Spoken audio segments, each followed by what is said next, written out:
এই মন্দিরে কিন্তু তৃণমূলের আতুর ঘর ছিল, ভোট হতো না, একটাই পরিবার কিন্তু তারা চালাতো।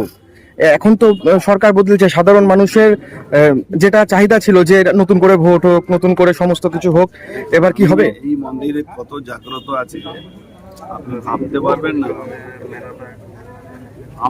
আমি সুদীপ্তকে যখন জেল থেকে বের করা হয় আর যখন কোর্ট ওকে এলাউ করে প্রথম ওকে নিয়ে আসি, সেদিনই আমি মা কাছে প্রার্থনা করেছিলাম, মা আশীর্বাদ করো যাতে ওকে এখানে বিধায়ক করা যায়।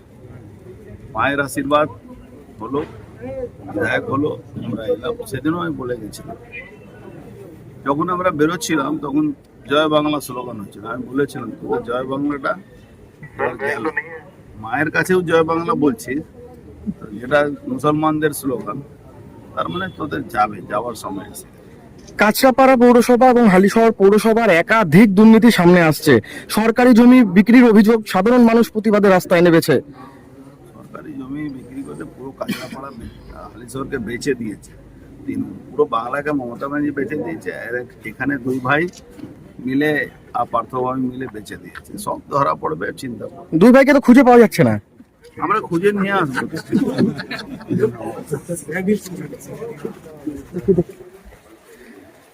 আপনারা দেখতেই পাচ্ছেন রামপ্রসাদ কালীবাড়ি, সেখানে কিন্তু পুজো দিয়ে বেরোলেন নোয়াপাড়া বিধায়ক এবং বীজপুর বিধায়ক সুদীপ্ত দাস, সাথে রয়েছে হালিশহর পৌরসভার প্রাক্তন পৌরপ্রধান রাজু সাহানি।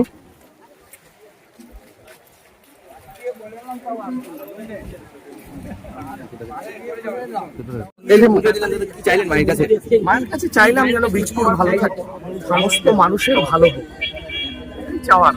দাদা, পশ্চিমবঙ্গে হসপিটালগুলো যেভাবে করুণ অবস্থা, তার সেখানে দেখা যাচ্ছে বীজপুর জুড়ে কিন্তু রক্তদান শিবির করছে সবাই। রক্তের প্রচন্ড ক্রাইসিস, তো এই পিরিয়ডটা ক্রাইসিস হয় এই গরমের সময়টা, সেজন্য আমরা বলেছি সম্পূর্ণ অনুষ্ঠান হবে সব সমাজের জন্য কিছু কাজ করে, তাই রক্তদান শিবিরের আমরা ডাক দিয়েছি এবং তাতে ব্যাপক সাড়া পাচ্ছি। কালকে 5টা রক্তদান শিবির হলো, সারা মাস জুড়ে চলবে।